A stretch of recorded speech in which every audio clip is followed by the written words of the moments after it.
o Grupo Espírita Amadeu Ferretti apresenta o estudo sobre o Evangelho segundo o Espiritismo.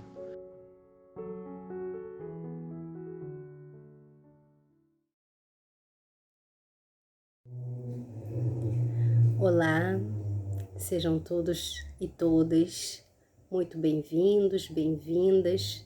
É com grande satisfação que estamos reunidos mais uma vez no canal do YouTube do Grupo Espírita Amadeu Ferretti.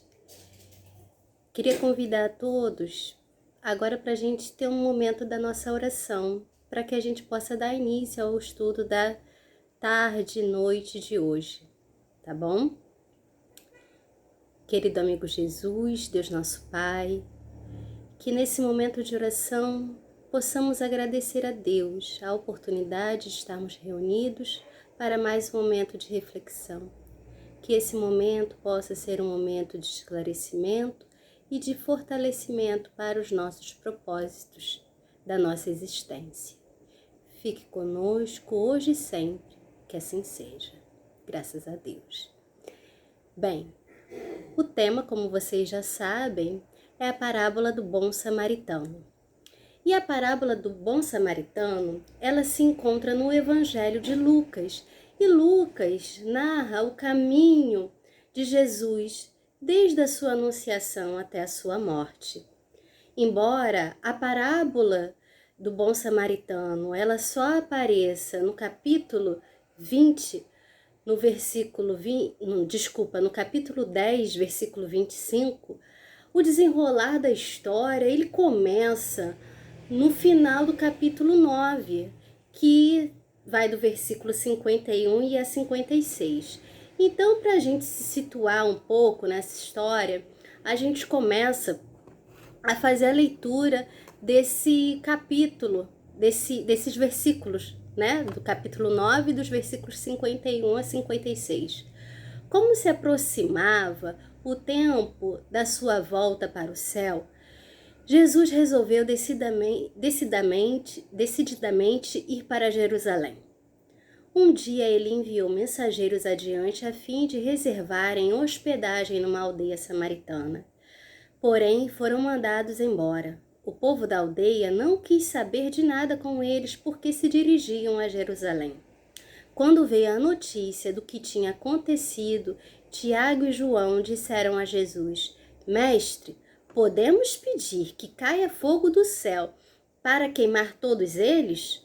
Mas Jesus voltou-se e chamou a atenção deles e disse: Vocês não percebem como se parece o coração de vocês? Porque o Filho do Homem não veio para destruir a vida dos homens, mas para salvá-la. E eles foram adiante para uma aldeia. Jesus, ele se encontrava na Galileia e queria ir para Jerusalém, pois sabia que chegava o momento da sua crucificação, que estava bem próximo. E ele, sabendo disso, ele queria fazer a sua última peregrinação. Mas tinha um detalhe. Jesus queria passar por Samaria. Os discípulos, eles não estranharam, porque se aproximava a festa da Páscoa e, segundo a tradição, todos os homens, quando podiam, eles deviam fazer essa peregrinação para celebrar a Páscoa até Jerusalém. E Jesus não escolhe por acaso aquele caminho. Os samaritanos não eram bem vistos pelos judeus. Eles eram considerados impuros, desprezados. Havia uma rivalidade entre samaritanos e entre judeus. Foram anos de disputas, por exemplo. Eles disputavam qual monte pertencia aos samaritanos e aos judeus, para que eles pudessem chegar ao monte e adorar. Quando os apóstolos chegaram a Samaria e procuraram um lugar para descansar, eles não foram bem recebidos, porque Jesus dava a impressão de quem se dirigia para Jerusalém, ou seja, que era um judeu. João e Tiago ficam indignados, porque negar hospedagem era uma quebra de tradição daquela sociedade. Havia uma crença de que negasse uma hospedagem a um peregrino, desceria fogo do céu e queimaria a pessoa e toda a sua família. Jesus repreende os apóstolos quando João e Tiago, eles pedem, né? Falam com Jesus, pergunta a Jesus, Jesus, você quer que a gente peça que desça do céu fogo para queimar todos eles? E Jesus repreende dizendo, vocês não percebem com que se parece o coração de vocês? Porque o Filho do Homem não veio para destruir a vida dos homens, mas para salvá-la. Utiliza salvá-la no sentido de recuperar, de educar. Jesus segue para outra aldeia, caminha sem descanso, com comida e bebida escassa. Em um determinado momento da viagem, um especialista se levantou, dando assim início à parábola do bom samaritano que conhecemos. Então, a princípio, parece que eles estavam descansando, né? Se ele se levanta, parece que ele estava descansando, que todos estavam descansando no momento, né? De cansaço e de parada da própria caminhada.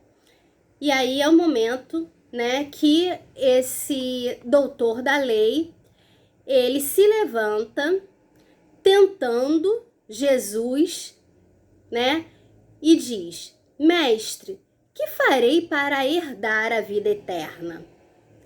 E ele lhe disse, que está escrito na lei? Como leis? E respondendo ele, disse, amarás ao Senhor teu Deus de todo o teu coração e de toda a tua alma e de todas as tuas forças e ao teu próximo como a ti mesmo. E disse-lhe, respondeste bem, faze isto e viverás. Ele, porém, querendo justificar-se a si mesmo, disse a Jesus, e quem é o meu próximo? Bem, quem era o doutor da lei? Ele tinha a função oficial de interpretar a lei e guiar o povo em como relacionar as suas vidas com ela. Quando um judeu tinha alguma dúvida que incomodasse quanto ao seu comportamento, ele consultava um doutor da lei ou um escriba para saber o que a Torá dizia sobre aquele assunto, porque esse doutor da lei, ele era preparado desde a sua infância, né, com todos os ensinamentos, para que ele pudesse sim ser um homem bastante culto, para que ele pudesse ajudar, né, o seu povo. A intenção do doutor da lei era testar Jesus. A sua única intenção era essa. O mestre, ele direciona a conversa para o doutor da lei com duas perguntas. O que está escrito na lei e como lês? Jesus o força a recorrer aos ensinamentos que ele já sabia. Como um homem bem instruído, sabia responder, tinha conhecimento daquilo que tinha estudado e consegue resumir ele cita Deuteronômio, capítulo 6, versículo 4. Amarás ao Senhor teu Deus de todo o teu coração e de toda a tua alma, e de todas as tuas forças e de todo o teu entendimento. E cita também Levítico, capítulo 19, versículo 18. E ao teu próximo como a ti mesmo. Jesus o parabeniza, diz que ele respondeu muito bem e diz para ele que se ele fizer aquilo, ele viverá. E acha que está tudo certo. Mas, né, o doutor da lei, ele entende que amar a Deus de todo o teu coração, de toda a tua alma, de todas as tuas forças e de todo o entendimento, para ele consegue entender isso, para ele é normal, ele tem ensinamento desde criança. Mas ele questiona Jesus de quem é o meu próximo, com o objetivo mesmo de tentar Jesus. Jesus, mestre por excelência, não responde de prontidão. Ele traz uma parábola com o objetivo do doutor da lei se perceber, de refletir quem é o próximo, dele entender também o que está acontecendo, quem é ele no contexto, quem é ele, quem são os personagens da história, né? E aí Jesus, respondendo, disse: descia um homem de Jerusalém para Jericó e caiu nas mãos dos salteadores, os quais os despojaram e, espancando, se retiraram, deixando meio morto. Bem, Jericó era o maior oásis da região. Fontes medicinais, construção de palácios, arqueduto rodeado de palmeiras, e pela beleza e luxo das moradias erguidas por famílias ricas de Jerusalém, a rota de Jerusalém para Jericó, no passado e no presente, se caracteriza pela movimentação comercial. A parábola ela nos relata a história de um homem que, viajando de Jerusalém para Jericó, foi assaltado, espancado e deixado quase morto à beira da estrada. Jesus apenas diz que um homem descia de Jerusalém para Jericó, mas em nenhum momento ele diz a sua nacionalidade, ele não diz qual é a religião, ele não fala nada sobre esse homem, né? E aí segue. E ocasionalmente descia pelo mesmo caminho certo sacerdote e, vendo, passou de largo. Já nesse trecho, ele define o viajante como um sacerdote. Os sacerdotes eram os ministros da adoração. Em Israel, eles desempenhavam várias funções, como intermediários entre Deus e os homens. Era um homem religioso. Apesar de ser um detentor de vários recursos, né, o coração desse sacerdote se mantinha fechado à prática da solidariedade, ensinada por todas as interpretações religiosas, cristãs e não cristãs. Vendo, indica mera observação superficial, desinteresse de quem nada sente, porque não há sentimentos envolvidos. Ele olha e vai embora, né? E de igual modo, também um levita, chegando àquele lugar e vendo, passou de largo. Jesus nos disse que o viajante agora é um levita. O levita também é conhecido como um conhecedor das leis, um homem culto, nesse caso religioso.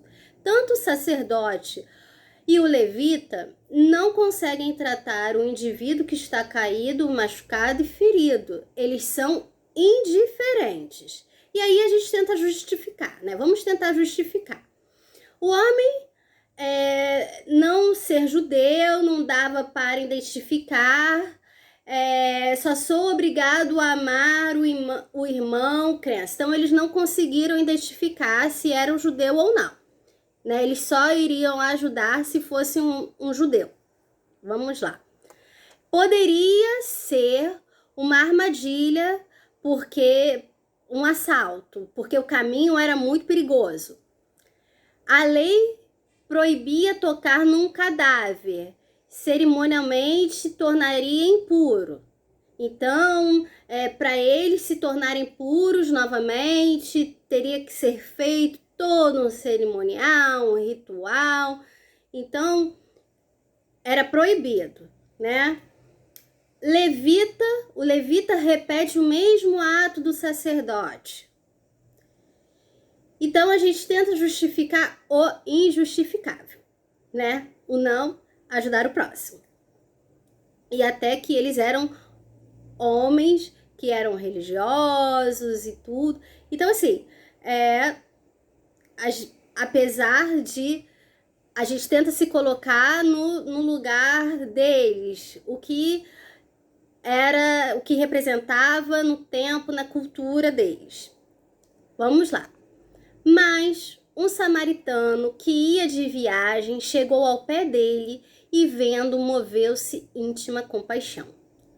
O mestre, ele não diz se o samaritano desce ou se ele sobe. Escolheu o samaritano como um exemplo da verdadeira prática da caridade, sendo os habitantes da Samaria desprezados e mantidos à distância pelos demais judeus. Esse é um grande momento de tensão da narrativa. Por quê? Porque o doutor da lei pertencia à categoria de mestres, os quais diziam que nenhum gentio, que nenhum judeu, não judeu, né, seria um próximo. Como judeu, ele só considerava próximo aquele que pertencesse ao povo de sua aliança. E tem uma outra situação também.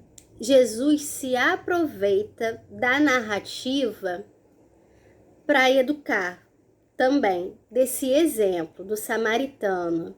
Ele coloca a figura do samaritano como uma lição também para os apóstolos, lembrando que Jesus não foi recebido, lembra, em Samaria, e que Tiago e João queriam descer fogo para acabar com eles, porque eles não foram bem recebidos, e culturalmente, né, você não ser acolhido não era bem visto. E a lição que podemos tirar nesse episódio é de não julgar, porque se um tratou mal, não quer dizer que todos vão agir igual, que todos serão iguais, né? Então, vão aniquilar todos, né? E João e Tiago queriam aniquilar todos, descer fogo em todos. Jesus se aproveita de todos os elementos sempre para utilizar de reflexão, de momentos de reflexão para nós e de instrumentos na história para que a gente possa realmente refletir, entender, né? E assim, se a gente não entende a princípio, em um determinado momento, que possa servir um pouco para a gente, mais tarde, conseguir entender um pouco mais quando a gente estiver mais amadurecido. Então, Jesus vai colocando elementos para que a gente possa, através do nosso amadurecimento espiritual, entendendo. E isso é muito bacana, né? Jesus é o mestre realmente dos mestres. E, continuando a narrativa, e aproximando-se, atou-lhe as feridas, deitando-lhes azeite e vinho, e pondo sobre o seu animal, levou para uma estalagem e cuidou dele. Ele utilizou azeite e vinho, o azeite para acalmar a dor, o vinho para desinfetar as feridas. Percebemos na parábola que o samaritano, ele agiu com critério e com bom senso também, quando ele atendeu o homem ferido, caído à beira da estrada.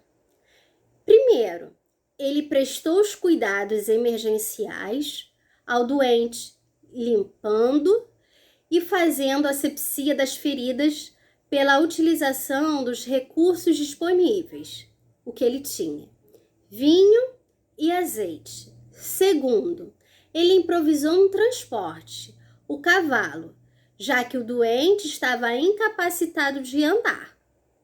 Terceiro, ele vai levar o doente para uma estalagem, onde ele vai receber alimento e conforto de um leito, afastando das intempéries.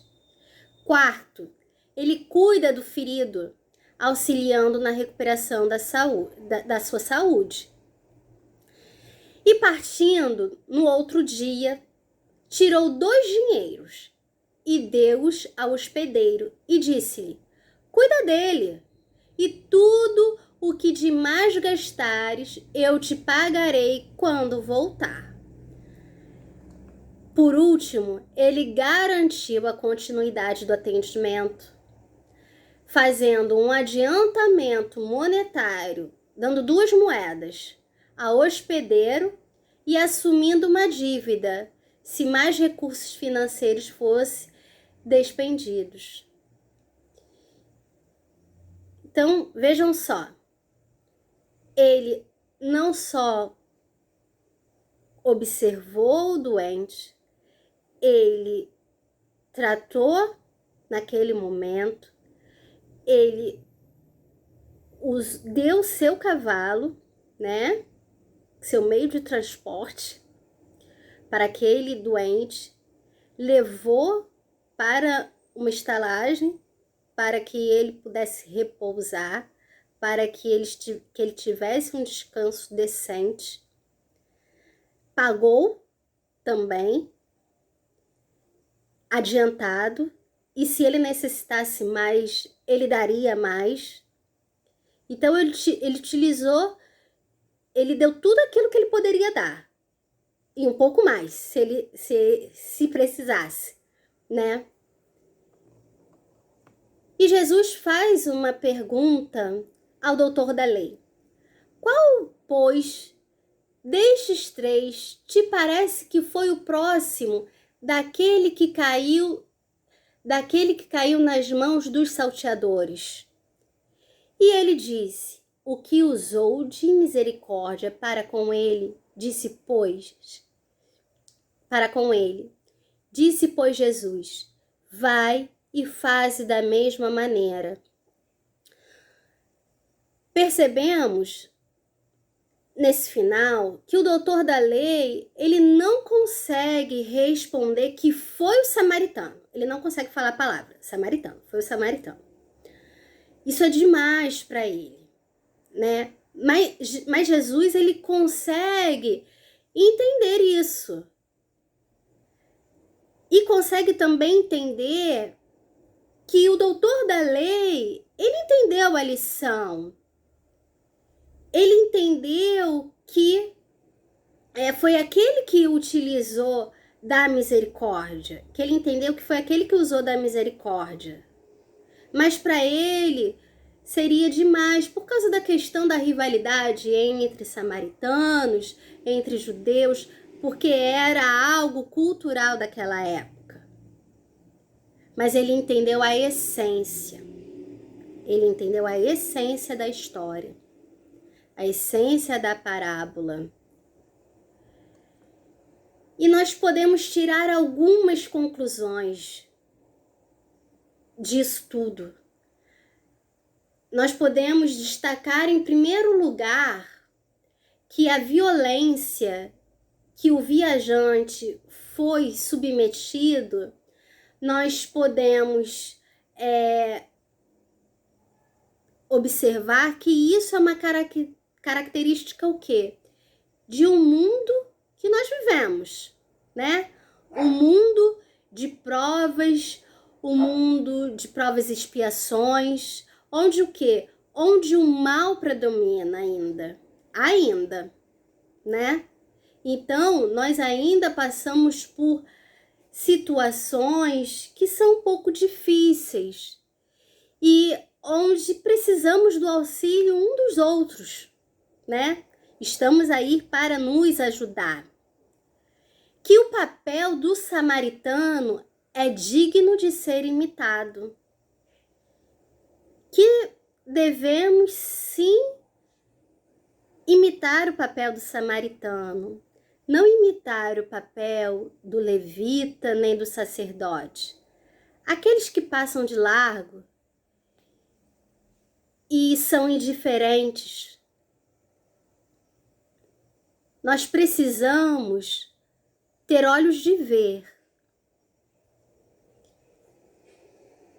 e não ser indiferente ao outro.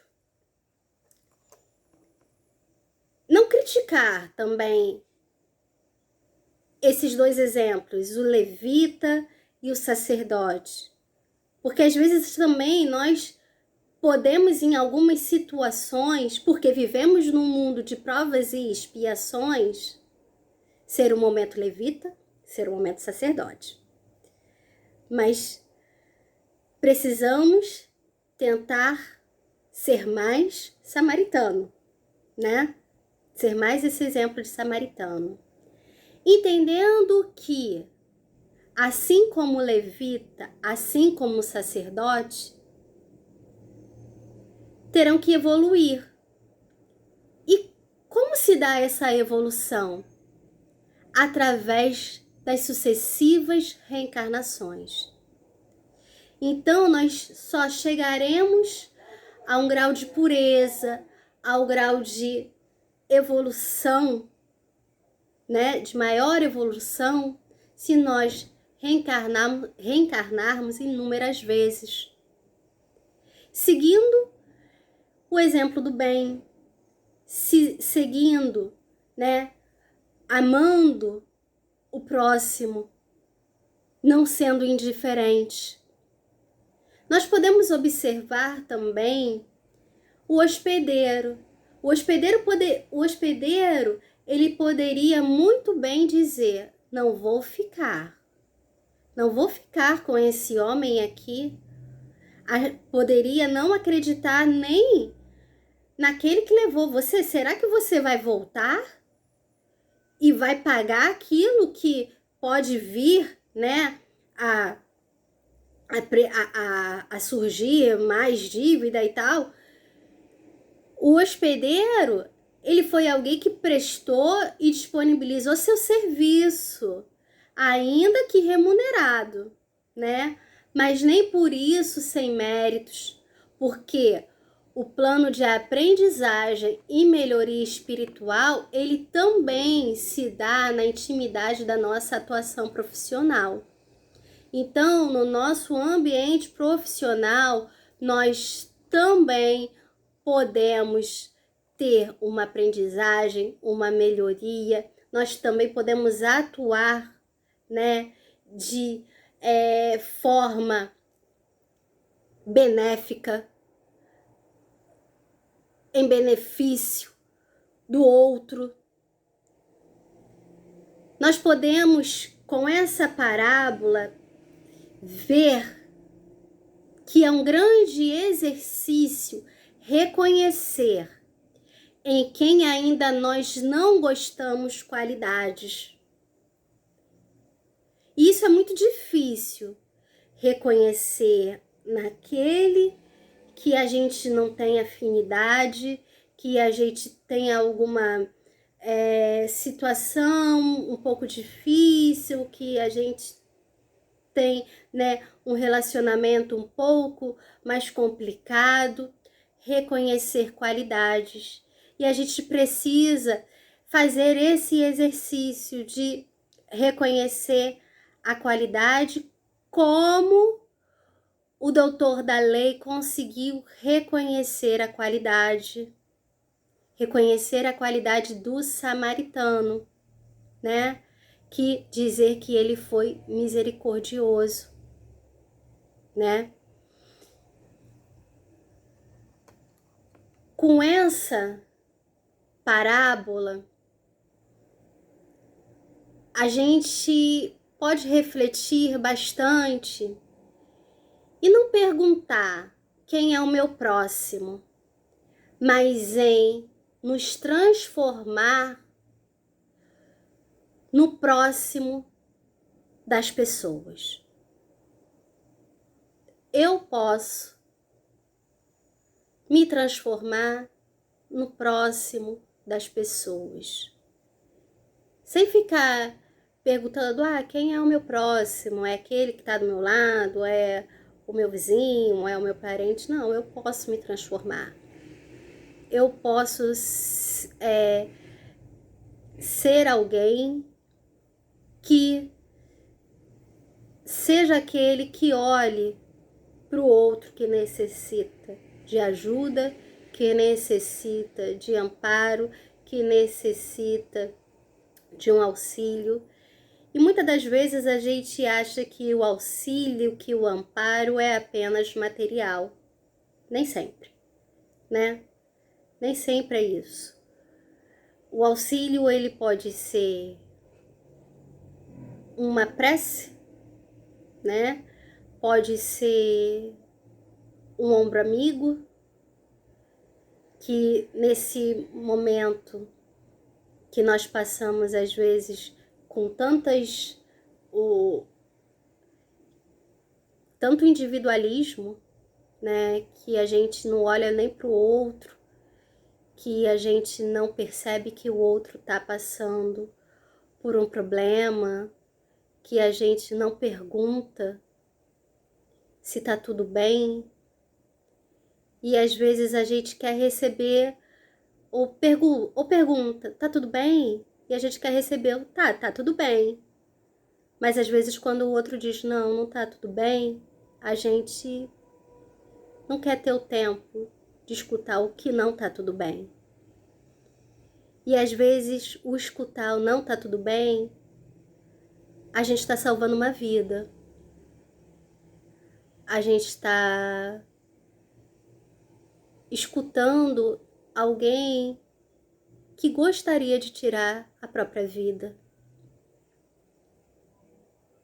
Então é bom a gente acolher, né? É acolher, é perceber que a gente pode se transformar nesse próximo. A gente fala muito do Setembro Amarelo e dá muita ênfase no Setembro Amarelo. Mas a gente precisa também dar essa ênfase não só no setembro, acolher também nos outros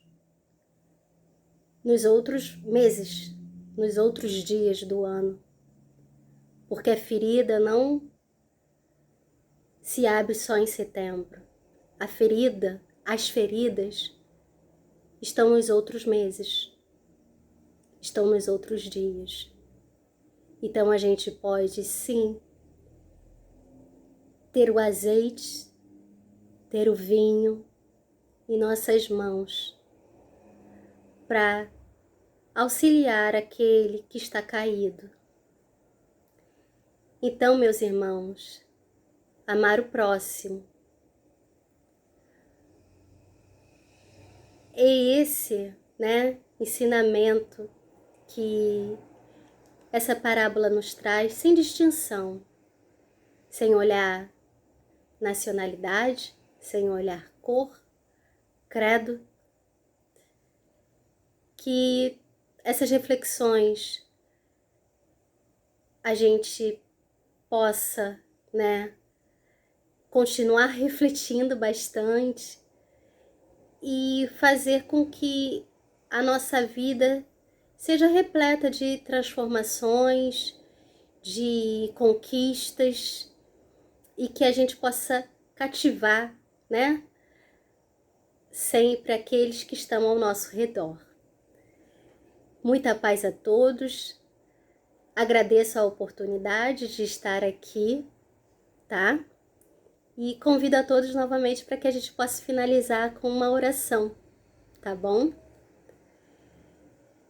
Querido amigo Jesus, agradecemos a oportunidade de estarmos aqui, agradecemos pelo envolvimento, agradecemos pelas mensagens do Cristo que nos direcionou e que continua a nos direcionar aqui na Terra. Que possamos sempre nos envolver e que possamos sempre nos transformar no próximo, de quem necessita de uma palavra, de um conforto, de uma ajuda. Que a espiritualidade amiga possa envolver a cada um que esteja nos assistindo e assim possamos finalizar mais um encontro. Que assim seja. Muita paz a todos. Fiquem com Deus. Tchau, tchau. Convidamos a todos para assistirem à nossa próxima palestra. Aguardamos vocês!